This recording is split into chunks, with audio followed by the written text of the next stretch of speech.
Hello friends, welcome to defence matrix. तो काफ़ी important news निकलकर सामने आ रही है द इकोनॉमिक टाइम्स की साइट से, जो कि हमारे लिए काफ़ी ज़्यादा इंपॉर्टेंट और सिग्निफिकेंट दोनों है। तो ये चीज़ हम जानते हैं कि इंडियन एयरफोर्स को एडिशनल एवैक्स की रिक्वायरमेंट बहुत ज़्यादा है और अभी हम खाली 6 ही एवैक्स यूज़ कर रहे हैं, जिसमें से 3 हमारे फैल्कन एवैक्स हैं और 3 हमारे नेत्र मार्क 1 हैं।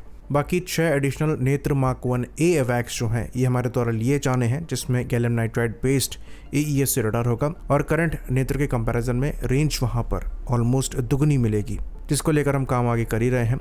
ब्राज़ील से एडिशनल एम्ब्रेयर ERJ-145 एयरक्राफ्ट लेकर हम मॉडिफाई करेंगे, लेकिन उसके साथ इससे बड़े एवैक्स पर भी हम काम कर रहे हैं, जिसे नेत्र मार्क 2 कहा जाता है। तो उन्हीं को लेकर न्यूज़ आई है कि इस एवैक्स के डेवलपमेंट के लिए गवर्नमेंट ऑफ इंडिया ने गो अहेड दे दिया है। करीबन 20,000 करोड़ का प्रोग्राम ये चलेगा और 6 बड़े एवैक्स इसके अंतर्गत इंडियन एयरफोर्स को मिलेंगे। तो ये अपने में काफ़ी यूनिक प्रोग्राम है, क्योंकि पहली बार ऐसे नैरो बॉडी प्लेटफॉर्म पर इस तरीके का एंटीना माउंट होगा। ऑल्दो बोइंग का वेस्टेल एवैक्स एग्जिस्ट करता है, जो कि बोइंग के 737 पर ही बेस्ड है, पर वहाँ पर एंटीना की जो कन्फिग्रेशन है वो डिफरेंट है। यहाँ पर जो एंटीना की कन्फिग्रेशन होगी ये कुछ उसी तरीके से होगी जैसे कि नेत्र मार्क 1 में है, लेकिन स्केल ज़्यादा बड़ा होगा। साथ में नोज पर भी एडिशनल आपका AAAU यानी कि एक्टिव एंटीना एरे यूनिट जो है माउंट किया जाएगा, जो कि इसे 300 डिग्री की कवरेज प्रोवाइड कराने की सहूलियत देगा। तो नेत्र मार्क 1 में करीबन 240 डिग्रीज की कवरेज मिलती है, जो कि साइड बाय साइड है, लेकिन यहाँ पर फ्रंट भी कवरेज आपको मिलेगी, जिसकी वजह से 300 डिग्री के अप्रॉक्स ये एवैक्स एरिया कवर करेगा टारगेट को स्कैन करने के लिए। तो यहाँ पर जो प्लेटफॉर्म इस्तेमाल किए जा रहे हैं ये एयरबस के A321 है, जो कि एक्स एयर इंडिया है। इंडियन एयरफोर्स को पहले ही ट्रांसफर किए जा चुके हैं। 6 ऐसे प्लेटफॉर्म इंडियन एयरफोर्स के पास करंटली हैं और IAF फिलहाल अपने पायलट्स को इन पर ट्रेन कर रही है। तो ये जो एवैक्स होंगे ये खाली एनिमी के एयरक्राफ्ट को ही स्कैन नहीं करेंगे, बल्कि उनके ग्राउंड सेंसर्स को भी स्कैन करेंगे।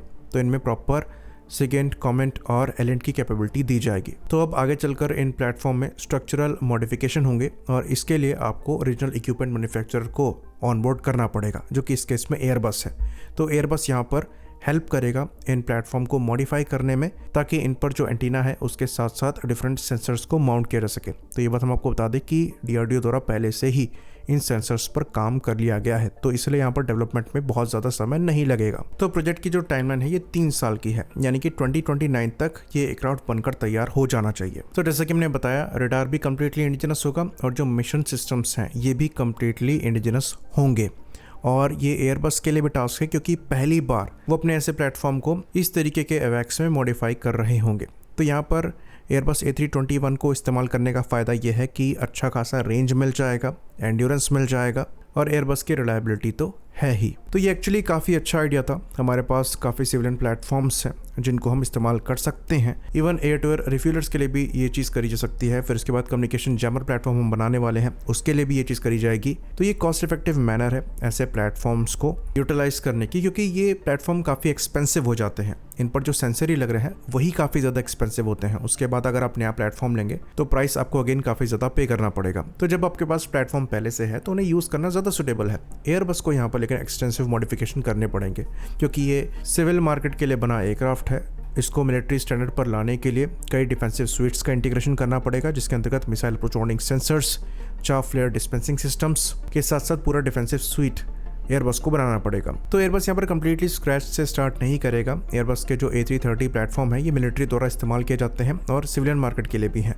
तो इन प्लेटफॉर्म को मॉडिफाई करने का एक्सपीरियंस एयरबस के पास पहले से है, जो कि काफ़ी हद तक एयरबस को हेल्प करेगा A321 को मॉडिफाई करने में। तो अब सवाल यहाँ पर यह उठेगा कि फैल्कन एवैक्स जैसे 360 डिग्री कवर करने वाले बड़े एवैक्स को हम क्यों प्रिक्योर नहीं कर रहे हैं। तो उसके पीछे रीज़न ये है कि वो काफ़ी ज़्यादा एक्सपेंसिव एवैक्स होते हैं और काफ़ी ज़्यादा कैपेबिलिटी भी प्रोवाइड कराते हैं, लेकिन जो कैपेबिलिटी आपको ये एवैक्स प्रोवाइड करा देंगे ये भी सफिशिएंट है, वो भी फ्रैक्शन ऑफ कॉस्ट में, जिसकी वजह से आप नंबर्स इनके बढ़ाते हुए ज़्यादा डिप्लॉयमेंट इनकी कर सकते हैं और इसलिए ज़्यादातर कंट्रीज अब इन्हीं की तरफ आगे बढ़ रही हैं। इसलिए जो हम एवैक्स अपग्रेड करने वाले हैं ये एक्सपोर्ट मार्केट के लिए भी एक बड़ी अपॉर्चुनिटी हो सकती है, क्योंकि ये एयरबस के प्लेटफॉर्म के साथ पहला मॉडिफिकेशन होगा। अगर कॉस्ट इफेक्टिव मैनर में ये हो जाता है तो कई कंट्रीज़ जिनको ऐसे एवैक्स को अफोर्ड कर पाना मुश्किल होता था, वो इस डायरेक्शन पर आगे बढ़ सकती हैं और DRDO की एक्सपर्टीज़ का वहाँ पर इस्तेमाल किया जा सकता है। तो ये ओवरऑल हमारे लिए भी अच्छा है और एक्सपोर्ट के पर्सपेक्टिव से भी अच्छा है। आई होप इन्फॉर्मेशन यहाँ पर क्लियर रही हो।